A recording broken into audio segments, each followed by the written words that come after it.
How's it going, everybody? This is going to be a quick video update on the Miller v. Becerra case, so let's get into this. But real quick before we jump into this video, if you think that every judge should protect the Second Amendment like St. Benitez does, go ahead and hit that like button and subscribe. Also, I want to give a shout out to one of the main sponsors of the channel, and that is GotYourSix. For just $2.99 a month, you get access to a lot of amazing things on their app. Some of these things include up-to-date local, state, and national legislative information, as well as you have the ability to create small and large groups on the app. Another cool feature on the app is this Initiate Freedom button, so if your Second Amendment rights are ever violated through something like a red flag law, you can click this button and a notification goes out to everyone in your group, and so it's a kind of an Amber Alert for firearms owners. So if you've been interested in taking a look at this app, I'll put links down in the details section in the comment section. So everybody has Miller v. Becerra on their mind, and if you're not familiar with what Miller v. Becerra is, it's a case in the state of California, and actually it's in the federal district in the Southern District of California, but it is a challenge to California's assault weapons ban. Plaintiffs in this case are essentially challenging California's language that classifies various firearms as assault weapons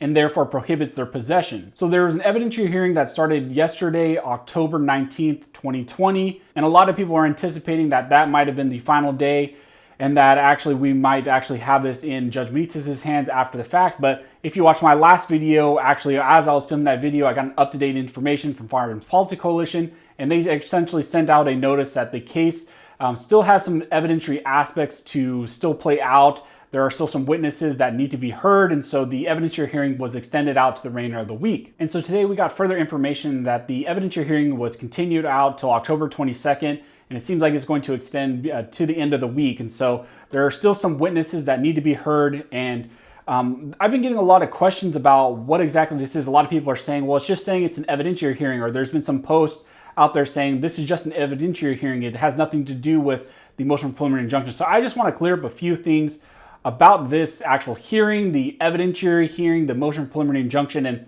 kind of what we're all looking at as far as what this hearing is actually about, because it seems like there's a lot of confusion about what's actually going on in this hearing. So let's talk about what this actually is. What is this evidentiary hearing, and what is this motion for preliminary injunction, and really what is going on in this specific hearing that's in front of Judge Benitez? So first and foremost, what is a motion for preliminary injunction? A motion for preliminary injunction is essentially one party or one side asking a judge to temporarily enjoin or stop the enforcement of some sort of action or stop someone from doing something until the case is actually heard at trial and there's a final judgment in the case. So this is not an actual hearing on the final judgment of the case. Essentially, this is a hearing on a specific motion that our side, the plaintiffs, have asked Judge Benitez to grant. And specifically in this case, what they're asking is Judge Benitez to preliminary enjoin or essentially temporarily stop the enforcement of California's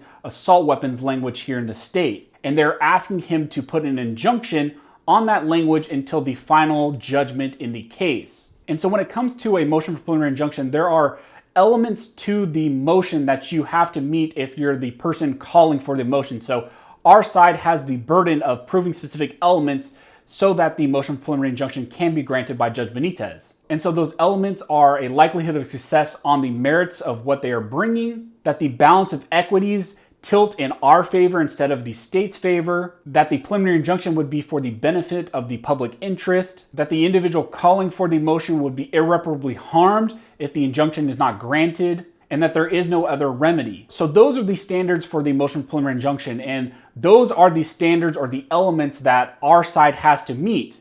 Now, what is going on with this evidentiary hearing? Why is there an evidentiary hearing, and why are you seeing an evidentiary hearing and the motion for preliminary injunction tied together? The evidentiary hearing is tied specifically to the motion for preliminary injunction because, like I mentioned, since our side has the burden of proving those elements for a motion for preliminary injunction or for a preliminary injunction being granted, they have to put forward evidence that shows those elements and prove to Judge Benitez that he should grant the motion. And the evidentiary hearing, think of it as a simplified or mini trial. And what's happening is our side is putting forward evidence in support of our position, and the AG's office is trying to rebut that position. Traditionally, when it comes to a motion for preliminary injunction, the party calling for it really has a high bar they have to meet, and it's actually really easy for the other side, here the AG's office, to kick out one of those legs. So when it comes to a motion for preliminary injunction, if one is granted, that is pretty much a signal of how the final judgment is going to go, because if a judge like Judge Benitez grants a motion for preliminary injunction, it pretty much signals, like I mentioned, one of those elements is likelihood of success on the merits when it goes to the trial. If Judge Benitez is saying, yes, you're likely to succeed on the merits, that there's been an irreparable harm, that the balance of equities is in your favor along with all the other elements, that pretty much signals how he's going to rule in the final judgment. So that's why once a motion for preliminary injunction is granted by Judge Benitez, there's probably going to be first a stay sought and then also an appeal to the Ninth Circuit, like we saw in Duncan v. Becerra and like we saw in Rody v. Becerra. Because in both of those situations, when a motion for preliminary injunction is granted, which I said is something that is really hard to meet and is really a high bar, once Judge Benitez grants those, pretty much the AG's office knows what's going to happen in the final judgment, so then they go up immediately to the Ninth Circuit through what is called an interlocutory appeal. Traditionally, you only appeal the final judgment of a case. But like I mentioned, the hearing or the evidentiary hearing or the motion for preliminary injunction is not the final judgment of the case. But when it comes to motion for preliminary injunctions, you can actually appeal those orders of a judge, and that's what's called an interlocutory appeal. And so that's what happens in Duncan v. Becerra, that's what happens in Rody v. Becerra, and happens in a lot of situations where a motion for preliminary injunction is granted. The side that loses then seeks an appeal on that specific motion in that specific order. Now, one other thing I want to mention that I see pop up a lot in the comment sections and DMs and stuff relating to this case, but also a lot of other cases. People say, well, even if Judge Benitez grants the motion, they're just going to go automatically get a stay from the Ninth Circuit. There is the potential that the AG's office could go seek a stay from the Ninth Circuit, but there's procedural aspects that they have to go through first. And one of those procedural aspects is that they have to seek a stay from Judge Benitez first. He has to decide whether he's going to grant the stay or deny the stay. And once he's made his decision, depending on what he decides, then the AG's office can go to the Ninth Circuit, seek their appeal, and if he actually denied a stay, then seek a stay from the Ninth Circuit. Think of it as Gandalf the Grey in Lord of the Rings, kind of the you shall not pass. They have to go through Judge Benitez first if they're going to seek a stay. So think of it that way. If you see people saying, well, they're just going to automatically seek a stay from the Ninth Circuit, no, that's not correct. They have to go through Judge Benitez first for the stay process. If he grants or denies, then that dictates what they're going to do or what they're going to seek from the Ninth Circuit. So those are some things I thought needed to be clarified because there were issues I saw and some discussions I saw pop up quite a bit. If you have any questions about those, go ahead and comment down below and I'll try to answer the best of my ability.